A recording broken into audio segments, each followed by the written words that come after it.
Hello guys, कैसे हैं आप लोग। और आज हम बात करने वाले हैं निगलने में कठिनाई होना यानी डिफिकल्टी इन swallowing या डिस्पेसिया। ये जो हमारे गर्दन में दर्द होते हैं इनके बहुत सारे कारण हो सकते हैं।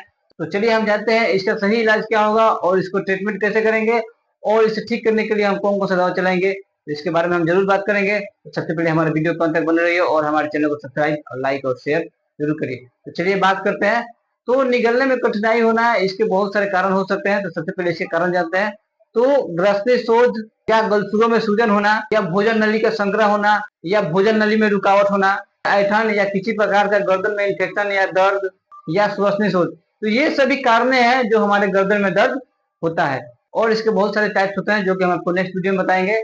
लेकिन शॉर्टली जान दें, कभी कभी ऐसा होता है कि हमारे टोंसिल भी बढ़ जाते हैं, ठीक है, और टोंसिल की वजह से भी हमारे गर्दन में ऐठन या दर्द होता है, ठीक है। तो चलिए अब बात करते हैं इसके सिम्टम्स के बारे में। लार की जो क्षमता है यानी आपका बढ़ जाता है, चबाने में कठिनाई होना, खांसी तथा उल्टी, निगलते वक्त या निगलने के बाद खांसी आना, ये सभी है जो इनके सिम्टम्स है। तो चलिए अब बात करते हैं इनके ट्रीटमेंट के बारे में। तो ट्रीटमेंट हम लोग सबसे पहले क्या करते हैं कि जब हमारे खांसी होता है या गर्दन में दर्द होता है तो सबसे पहले हम गर्म पानी का यूज करते हैं। तो गर्म पानी का सही में यूज करना चाहिए।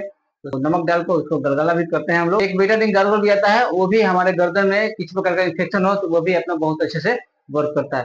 तो अब बढ़ते हैं इसके ट्रीटमेंट के बारे में। ठीक है, तो सबसे पहले हम बात करेंगे कि गर्दन में जब दर्द होता है तो दर्द के लिए आप सिक्लोफेनेक प्लस पैरासीटामोल का टैबलेट आता है यानी ड्यूरोटी के नाम से आता है, ये भी आप पेशेंट को लिख सकते हैं या दे सकते हैं। ये भी आपका एक एक गोली सुबह शाम चलेगा।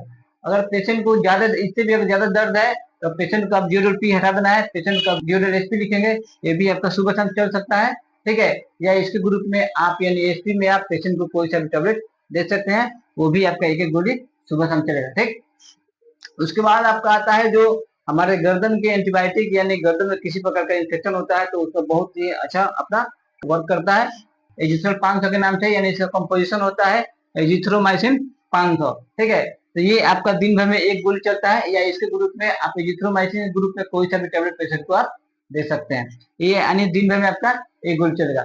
या आप इमोक्सिसिलिन यानी मॉक्स 500 में कैप्सूल आता है, यानी इसका कंपोजिशन होता है इमोक्सिसिलिन, ठीक है। तो ये भी आप पेशेंट को सुबह शाम देंगे, ये भी अपना बहुत अच्छे से काम करती है। लेकिन इससे बेटर आपका वर्क करता है एजिथ्रोमाइसिन ग्रुप में कोई सा भी टैबलेट आप पेशेंट को दे सकते हैं, ठीक। क्योंकि एलर्जी से भी होता है तो एलर्जी के लिए आप पेशेंट को मोन्टीना एल में आप लिख सकते हैं लिपोसेट्रिजिन मोन्टेलुका, यानी इसके ग्रुप में आप पेशेंट को कोई सा भी टैबलेट लिख देंगे, ये आपका दिन भर में एक गोली चलता है। उसके बाद आप विटामिन सी लिख सकते हैं, यानी लिम्सी के नाम से आता है, जो कि ये सभी दवाओं के साथ जब चलता है तो आपको बहुत ही अच्छा वर्क करता है, जो हमारे शरीर की इम्यूनिटी को बढ़ाता है। तो आप पेशेंट को लिम्सी लिख सकते हैं, यानी विटामिन सी के ग्रुप में कोई सा भी टैबलेट पेशेंट को आप लिख सकते हैं। इसके साथ अगर पेशेंट को खांसी हुआ है तो खांसी में पेशेंट को आप गिलिंटस बीएम लिखेंगे, ये आपका 10 से सुबह शाम चल सकता है, ये आपका 10 से 3 बार चलेगा, ठीक। और इसके साथ अगर पेशेंट को लगता है कि पेशेंट को ज्यादा गैस बनता हो तो गैस के लिए पेशेंट को आप 40 mg में पेंटोप्राजोल या 20 mg में भी आता है, ज्यादा बनता है तो आप 40 mg में लिखेंगे, मीडियम चल रहा है तो आप 20 mg में पेशेंट को गैस की दवा यानी पेंटोप्राजोल में आप लिख सकते हैं। पेशेंट को गैस नहीं बनता है तो आप इसके साथ एसिलोकडेक्स या एसिलोक्सिन भी पेशेंट को आप दे सकते हैं। बस आज के लिए इतना ही।